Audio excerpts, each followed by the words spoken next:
अरे चेहरा सुनर होला ता छुपावल ना जरा अपना चाहे वाला आशिक के ऐसे सतावल ना जरा ई नजरिया ना ई नजरिया ना ई नजरिया ना सबके पसंद करेला अपना चाहे वाला आशिक के से रुआवल ना जाला। देखिए लड़का के भाव कैसे कहता लड़का कि तोहसे मांगीला प्यारी निशानी में तोहसे मांगीला प्यारी निशानी में देदा देदा देदा ना दिल जवानी में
कलाकारों के साथ साथ भैया की तरफ से हजारों हजार लाखों लाख के आशीर्वाद, गोलू बाबू की तरफ से भी, गोलू राजा जी की तरफ से हजारों हजार के आशीर्वाद, भैया की तरफ से आशीर्वाद, बहुत बहुत प्यार, बहुत बहुत आशीर्वाद। तू न मिलबू त छोड़ सहर जाइबो,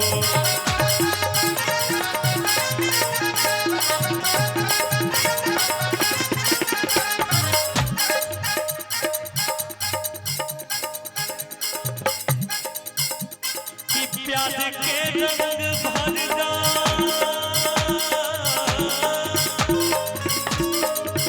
प्यार के रंग भरदा कहानी में, प्यार के रंग भरदा कहानी में, तेरा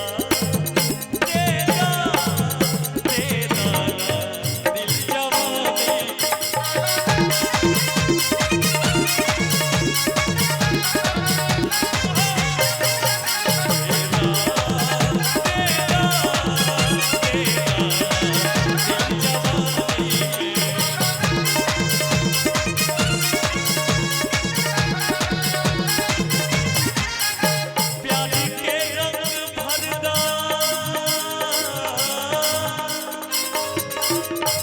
प्यार के रंग भरदा कहानी में, प्यार के रंग भरदा कहानी में,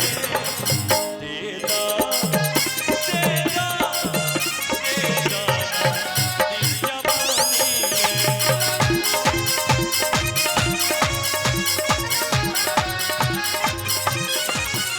तेरा तेरा तेरा दिल जवानी में।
सही टाइम पे